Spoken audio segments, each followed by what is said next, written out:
आणि उपस्थित वडगावकडे या गावातील सर्व ग्रामस्थ गावकरी लहान मुले ज्येष्ठ नागरिक पत्रकार बंधू सगळ्यांना माझा अतिशय मनापासून नमस्कार. सगळ्यांना भूका लागल्या का जेवून आले? काय झालंय? जेवून आले ना? भूका लागल्यात?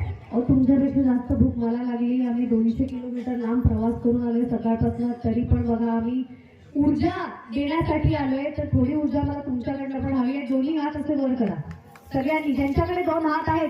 सगळ्यांकडे आहेत ना? वा, आता जोरदार टाळ्या वाजवायच्या. बस, वा वा वा. कशासाठी वाजवल्या आपण टाळ्या? मी सांगितलं म्हणून वाजवल्या ना? का मी सांगितलं असेल? ऊर्जा तर निर्माण केलीच आहे, पण या कौतुकाच्या टाळ्या आहेत. तुम्हा सगळ्यांचं कौतुक तुमच्याच हस्ते व्हावं असं मला वाटत होतं, म्हणून जोरदार टाळ्या तुमच्याकडनं वाजवून घेतल्या. कारण मी एकटीने वाजवल्या तर एवढा आवाज आला नसता, एवढी ऊर्जा निर्माण झाली नसती. तर हे कौतुक आहे, हा कौतुक सोहळा आहे आज जो होतोय. आणि पुढील 1.5-2 महिन्यांसाठीचा एक प्रोत्साहनात्मक कार्यक्रम इथे आयोजित केला आहे. मुख्यमंत्री समृद्ध पंचायत राज अभियानाअंतर्गत गेल्या 3 महिन्यांमध्ये आणि सीओ मॅडम तर म्हणाल्या आम्ही मेपासूनच तयारी सुरू केली. तर गेल्या 6 महिन्यांपासून जळगावमध्ये खूप मोठ्या प्रमाणात विकास काम सुरू आहे. मला असं वाटतंय एक ग्रामीण विकासातला एक नवा अध्याय असू शकतो हा अभियान. अत्यंत महत्वाचं असं अभियान आहे. वेगवेगळ्या घटकांमध्ये ग्रामविकास करण्याची ही योजना आहे. अनेक घटकांमध्ये आपल्या गावात विकास काम झालं आहे, म्हणूनच मुंबईवरनं आम्हाला थेट इथे पाठवण्यात आलं. इतक्या वेगवेगळ्या सगळ्या आपल्या 36 जिल्ह्यांपैकी वेगवेगळ्या गावांपैकी आम्ही जळगावमधील फक्त 3 गावांना भेट देत आहोत. आणि त्यातलं एक गाव आज तुमचं निवडलं गेलं आहे, ही सगळ्यात मोठी बाब आहे.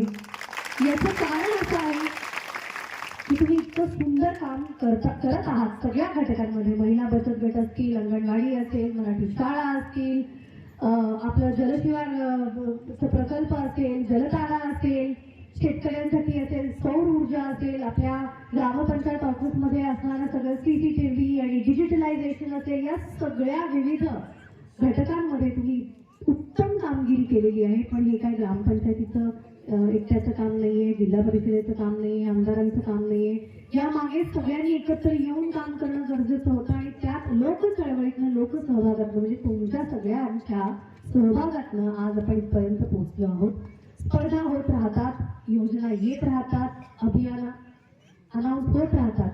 पण या निमित्ताने प्रगतीकडे, विकासाकडे जाण्याचं एक नवीन पाऊल उचललं गेले, ते महत्वाचं आहे. या स्पर्धेच्या निमित्ताने अनेक विकास काम प्रत्येक गावागावांमध्ये खऱ्या अर्थाने होऊ दे.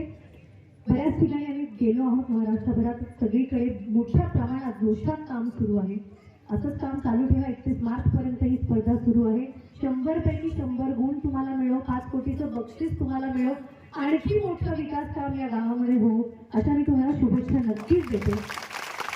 मगाशी आमदार साहेबांनी मराठी शाळेचा, ZP शाळेचा विषय काढला. खरं तर शिक्षण पद्धती हा खूप मोठा विषय आहे. यावर आपण खूप वेळ बोलू शकतो. खूप प्रश्न आहेत, खूप मुद्दे आहेत, खूप काम करणं गरजेचं आहे.